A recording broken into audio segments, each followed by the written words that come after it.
If Boston College wants to turn around their fortune, the transfer portal's there. There are players they could use, but this school has to show they will be willing to spend good money.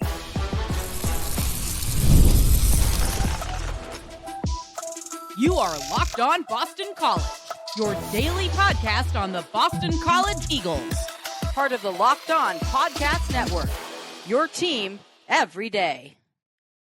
Hello, everyone, and welcome. This is Locked On Boston College, your team every day. I'm your host, AJ Black of Eagle Insider, part of the 247 Network. Thank you for joining us. If you are looking for Locked On Boston College, you're in the right place. I've been covering Boston College for 10 years. If you're looking for news, analysis, and details on your Eagles, this is the perfect place. Locked On Boston College is a free daily Boston College podcast available on YouTube or wherever you get your podcast. Today's episode is brought to you by FanDuel. It will be in the middle of the season right now with the action. Visit FanDuel.com and place your NFL live bets all season long. Okay, on today's show, a new name that we need to watch for on the defensive coordinator search. I'll tell you some details that I've heard. Thoughts on Auburn and FCS players. Should BC be going hard after both of these types of players? I'll give you my thoughts on that. And a realistic look at what the transfer portal look like for college. Now, I want to start this off by talking about what this portal looks like for BC, because I get a lot of different comments about the portal, and people are worried. And this year is a new ball game when it comes to the creation of the transfer portal. In years past, the school year ends, or you play your last game at the end of the regular season, and then boom, it's like an explosion of transfer portal players, and then players can just start signing anywhere. And that was a good flow of positive and worrisome information. You would lose a player here, but then you're like, oh, so-and-so's taking an official visit, or this guy just signed with BC, or this guy committed. It was a good back and forth in terms of how the portal was working. They changed that. And the reason they changed the portal is to not penalize the teams that are playing later in the season. Well, Boston College isn't playing later in the season, so there's not much else to look at than what the portal news is. The portal news right now is all negative, right? You don't know who they're looking at, who they've offered. All you hear are the players that are leaving. And that is tough. It's a tough way for fans to take this new system of the transfer portal, because you just went off a 2-10 season. You're just dying for some positivity so that you can feel good about your Eagles, right? You want to just know that, like, hey, they got it. It's going in the right direction. You got Kenyatta Watson. Hey, look at these guys that he's looking at, or that he's already got committed, but you don't get any of that. Right now, you just have to guess, because, a lot of the things that you would look for, like, oh, an announcement of a visit or whatever, they can't do that because that's tampering right now. That's technically tampering. So they're not going to make that. I imagine that there's players already knowing some of the places they're looking at. Naive. But they can't announce it, so people like me can't tell you what's going on. It's all behind the curtain right now. So it's tough. But the big question on top of all of that is how active is BC going to be able to be in the portal? And that goes down to two things: NIL, or money to use, and slots that you have. Well, let's break it down piece by piece. Let's start with the slots. So right now, I want to shout out JSMOE, who's a commenter on my site Eagle Insider, who broke down the amount of players that are slots that they're available. I have some other thoughts on top of what he has, but he looked at all the players that have entered the portal and who have graduated, and added on the true freshmen that are coming in and the walk-ons, because remember, walk-ons are going to take on a slot on your roster from now on. And his number was 89. So that means currently you would have 16 slots to go into the portal. BC brought in 17, 18 last year, so that's not that far off. I think that number is pretty good, but I still don't think it's 100% accurate, because I still think there's two types of things that are going to happen between now and January 2nd. One, we really haven't heard the conversations from fifth-year players that aren't coming back yet. Those happen. Well, we got Jack Funk. Jack Funk was one that I assumed was that. But there's probably going to be a few more that I looked at the list of players that he listed. And I'm not going to name them out because I don't want to shout out a guy and be wrong about it. But I'm sure there's going to be, looking at that list, probably 2 or 3 of those guys that they haven't even named yet. That's going to give you another 3 spots. Then there's still a week left. I imagine there's going to be at least 2 or 3 more players that are going to enter the portal.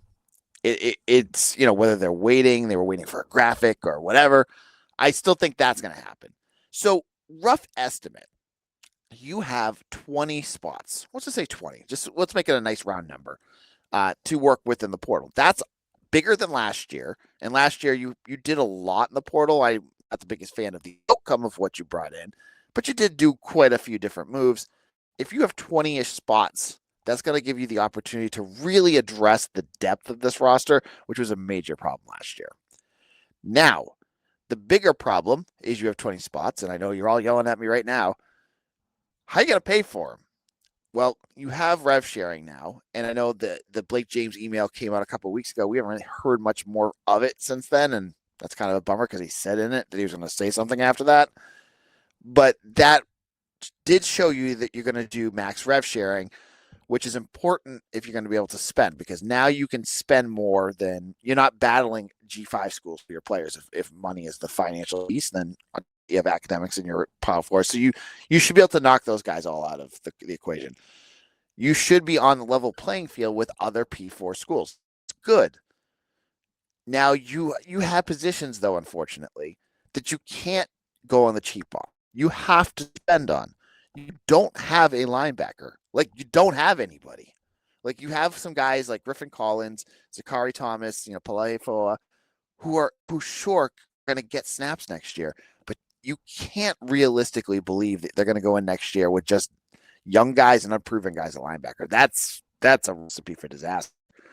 You have nothing new at edge. You might have guys that develop, but again, I go ask the question, going into next year, who in that group is going to be your pass rusher? You've got a whole bunch of guys that have shown over and over again that they really can't be consistent pass rushers. Again, you have some talent there. Elo Boykin, Favorite Bate, Israel DePapu. Like, hey, those guys could turn into something, but you don't have that guy. You didn't have it this year. Quintavious Hutchins was fine, but he wasn't like the guy. You're going to have to spend. So BC is going to have to do something that they haven't done in years, which is spend lots of money. They're going to have to, because you have such need on a roster that went 2-10 last year. Like, you need to be able to bring in guys, like dudes that can play. As I've said before, many of the issues last year had to do with injuries. Yes, that's definitely true. But there were other issues, and one of them was depth. You didn't have depth. You brought in a bunch of FCS guys, and not many of them were ready to be everyday contributors. So that has to fix. And in order to do that, you're going to have to be able to go out there and do what other teams are doing. Look, Syracuse does it. If Syracuse does it, there's no reason you can't do it. So, Duke did it. UVA did it. Like, I know some of these schools have better NIL programs, but you have the money to go out there and try your best to be more proactive. You can't go out there with these NIL slots and go find FCS guys, which we'll talk about in a minute, that have never played.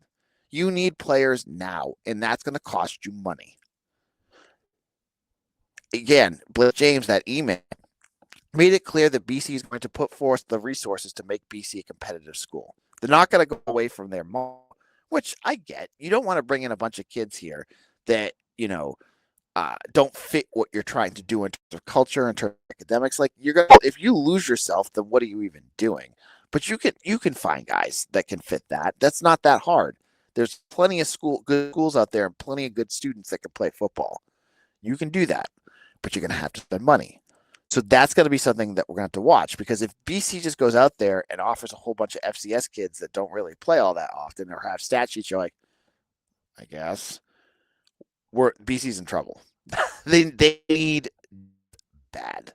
They need guys that can play now, and that's going to cost them money. You have the slots to do it. You can go out there and you can grab 2 linebackers. You can grab 2 edge rushers, a wide receiver, a running back. Like, you can plug and play all over that roster, but you're going to have to spend too. And that's going to be a change. And the hope is that Father Jack Butler, who's coming in, is going to be more modern in his approach to the NIL problem than Father Leahy has, because Blake James is going to have that he needs to be able to know that his directive is going to be supported by the administration that's going to give Bill O'Brien what he needs. That's a big thing. In our second segment, I want to talk about two types of players BC could be looking at in the portal, and I'll tell you what my thoughts are on both of those in just a moment.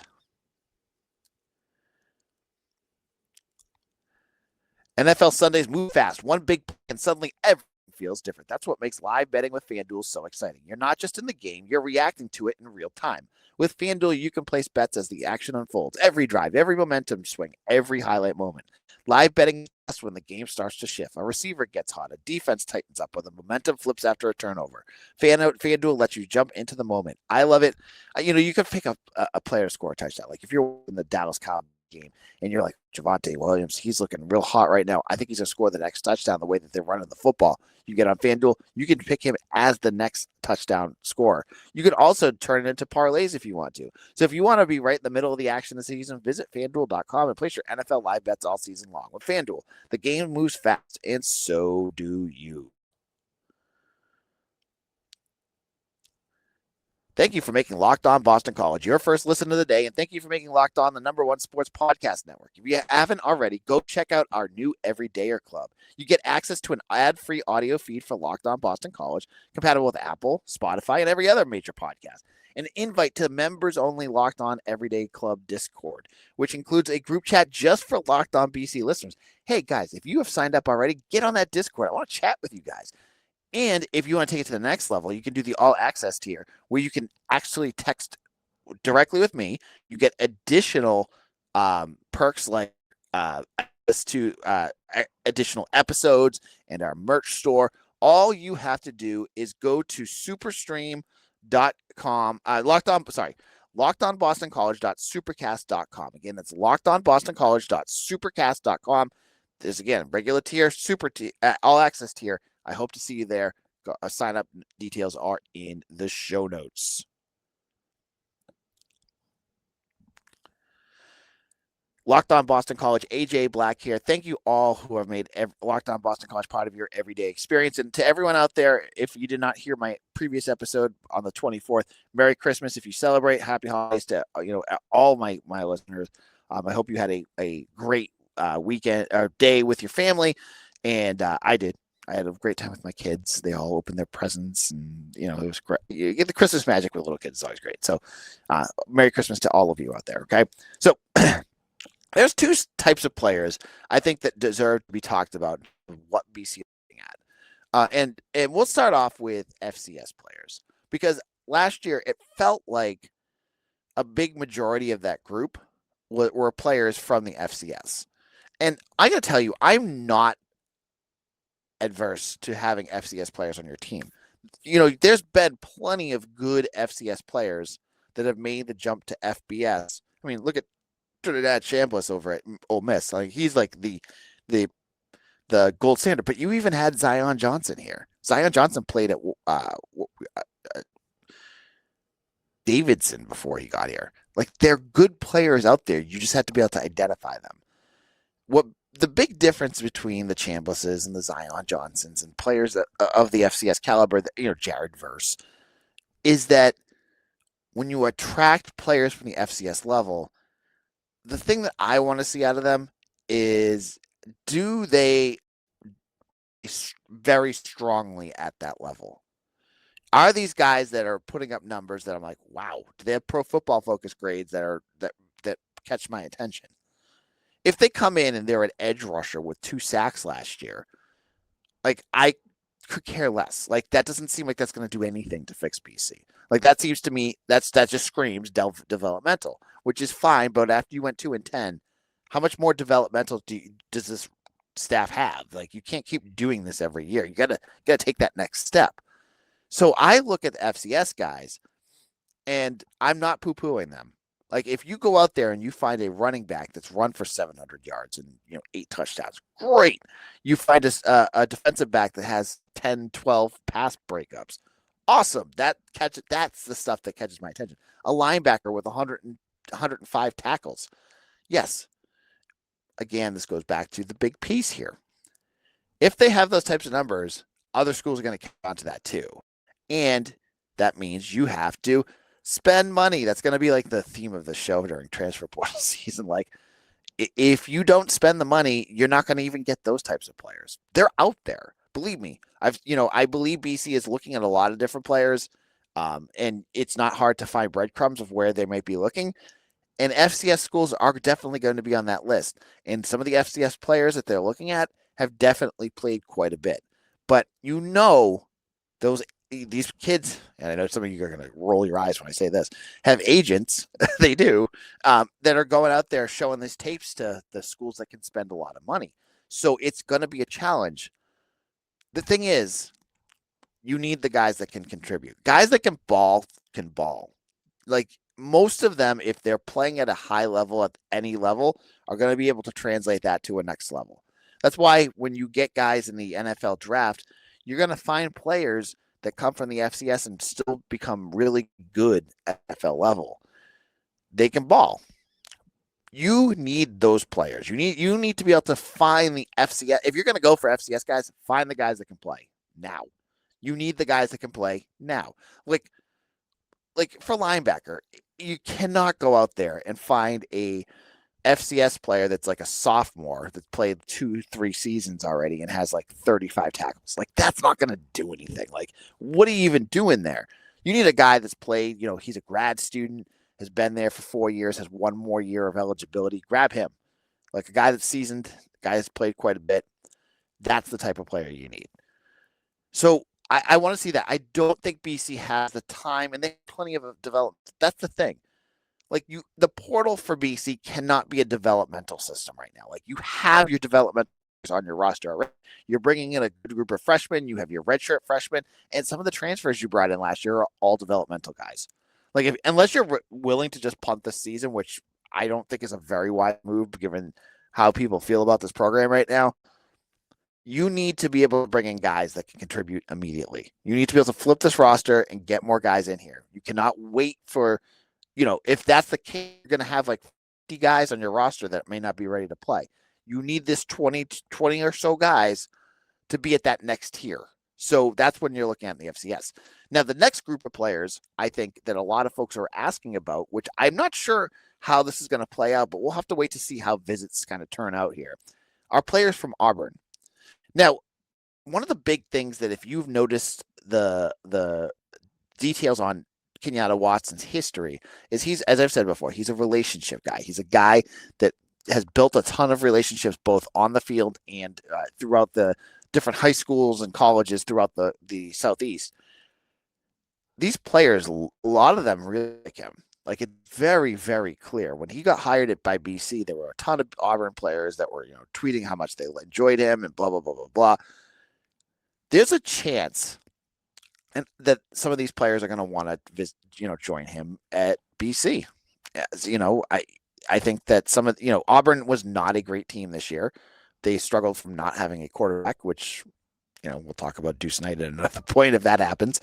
But there were pieces of that Auburn team that you're looking at and you're saying, okay, if BC can pull off some of those players that caused this, then that's a good sign for Boston College. And I look specifically at the defense, which was 32nd in the country in terms of scoring defense. That was against an SEC schedule. That was playing, the likes of Georgia, Alabama. They played a tough SEC schedule. So to get those types of players, and you can look at them and you could, go up and down that roster, there's players in the portal that were major contributors on that defense. I'm not sure where BC will be at in terms of finding these guys. I imagine that if they're top tier, they're going to run into the same problems they run into every year, where those guys are going to look at, oh, I'm at Auburn, I want to go to LSU, I want to go to Alabama, I want to go to Michigan, whatever the case may be. But there's still very good contributors on that group that could be in BC's wheelhouse. I think that'll be something worth watching. And there's definitely some players on the offense as well that you could look at and say, I've mentioned them on the show before, there's different wide receivers that came in. I think it was Horatio Fields, and there's a 4-star wide receiver in the portal right now. All it takes is a very good relationship with a coach, and that changes everything. Look at what Fran Brown has done. Fran Brown is not a great coach. I don't care what anyone tells me. He's not like this, like, Superman. I mean, like, he's fine, but he's like not the Superman coach that, his on-field persona is going to define how players look at him. No, he's a relationship guy too. And he brings in, he brought in that 5-star from Texas, the wide receiver. Yeah, he didn't turn into anything, but like he was fine. Like he's been able to do that kind of stuff. You now have your Kenyatta Watson who can do that for BC. He should put your name in with some other contending teams, just like Syracuse gets in. That's the big deal right there, is that a Watson, you've seen it if you're on social media and you look at a recruit, right? How many times in the last year have we seen like Florida recruits and it's like a final of Florida State, Miami, Auburn, and Syracuse? It's like Syracuse. What the heck is Syracuse doing in there? And many times they don't win those battles, but they win enough that it catches your attention. The hope is that Watson will do that, because getting your name in and getting you to win a few of these battles is something BC hasn't done in years. They need to be able to do that now. So I think there are some players in Auburn, and I'm really interested to see which ones are realistic. But again, it's all behind closed doors right now because players are technically not in the portal yet. But I want to see what Watson does in terms of bringing some of those guys over, because I know that there's many of them that really do think highly of Kenyatta Watson. That includes Deuce Knight, who's not in the portal yet. So that's my thoughts on Auburn. Find those talents, especially on the defense. Defense is such a spot where you have needs, and Auburn has a bunch of good players in the portal. So if they can go and get those types of guys, that's a great win for BC. In our final segment, let's get into the defensive coordinator battle, because we still are now we're almost a month away. We're week 3 of defensive coordinator search. No names have popped up, but a new one I've heard on, and I'll talk to you a little bit more about that in just a moment.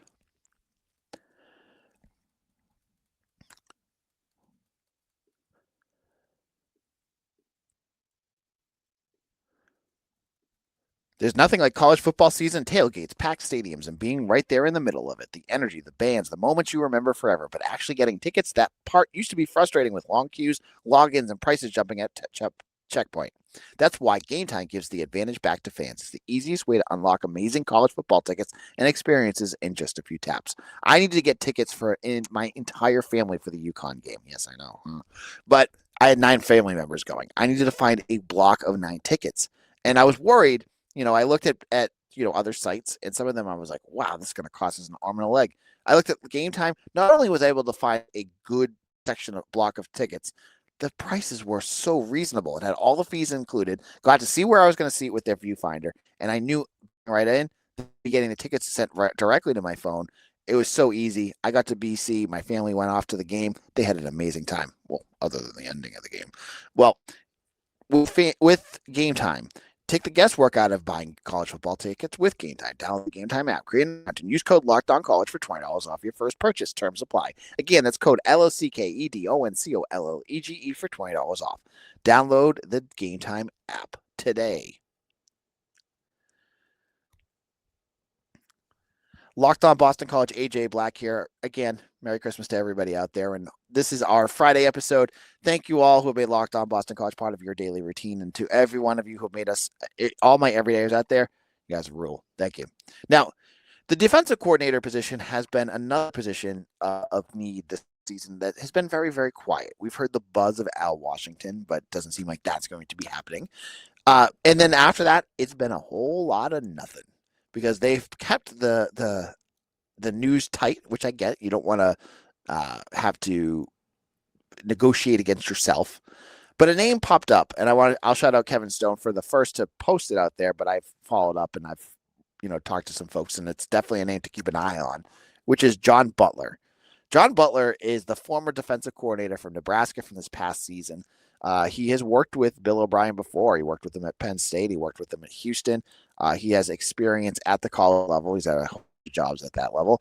And last year was his first year as a defensive coordinator. I've heard that this is a guy to keep your eye on. Interestingly, this was the same guy that when they hired Tim Lewis, I had on the top of my board then, because I said, this is a guy that worked with Bill O'Brien. Coaches go for guys they're connected with. What are my thoughts on this? If it is John Butler, well, you're going to get an experienced defensive coordinator. He's had a couple. I believe he was the defensive coordinator for Nebraska last year. I think he had at least one other spot. Um, he has college experience, which I continue to hammer is important. And he's not like, no offense to Tim Lewis, but he's not a guy that hasn't had a like weird resume. Like he's been around enough. Like you've seen it around. Like this is a guy that could be that type of fit. My worries, it's BC. Nothing is perfect ever. He was just fired by Nebraska last year, and the reason he got fired was their run defense wasn't good. You look at the numbers and it's scary. I know he's playing a Big Ten schedule, but like you want the big boys, having a guy flame out that bad is not a good sign. Like his rushing defense let up 5 200-yard plus games. That's scary. He also I think they had 2 more sacks than BC, so the pass rush wasn't all that great. Those numbers worry me. I gotta be frank. Like that worries me. So yes, you're never gonna get the perfect guy. You don't want to retread. He's not. I don't think of him as a retread. The one thing that I've heard his name in different circles that I talk to that makes me curious of why BC's even looking at him was that Bill O'Brien fired him when he was at Houston. So I know it's the world of college football and this happens everywhere. But that also was like, you go for a guy that you fired because he didn't work, because he was a secondaries coach with the Texans. And so I don't know that this is the right hire. I honestly also don't know what BC can realistically bring in that would be like a wow guy, given that they just went 2-10, that, that things are not on the best, the outlook at BC right now is not the best, right? Like you're worried that if another bad season, I'm not saying this, coaches have to be thinking this. Like if things don't go well this year, what happens then? Coaches and agents think of that stuff. It's not just me.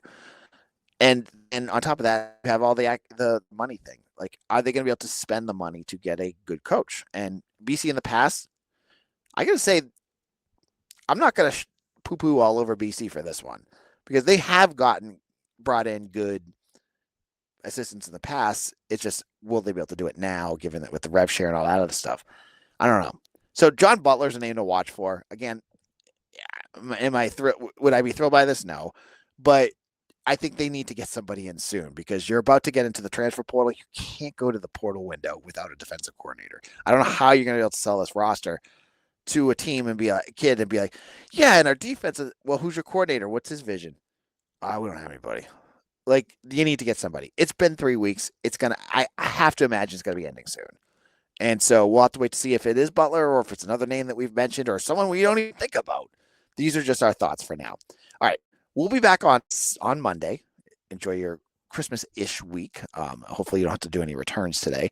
And we'll be talking about, the weekend. It's going to be a basketball game on Sunday against Lemoyne, which we should play the game. AJ, where's Lemoyne? Pennsylvania. That's my guess. That I think the end of non-conference play, and we'll start the ACC talk, because that's going to be a lot of fun. And then we'll talk about any more portal news, and if they have a defensive coordinator, we'll talk about that.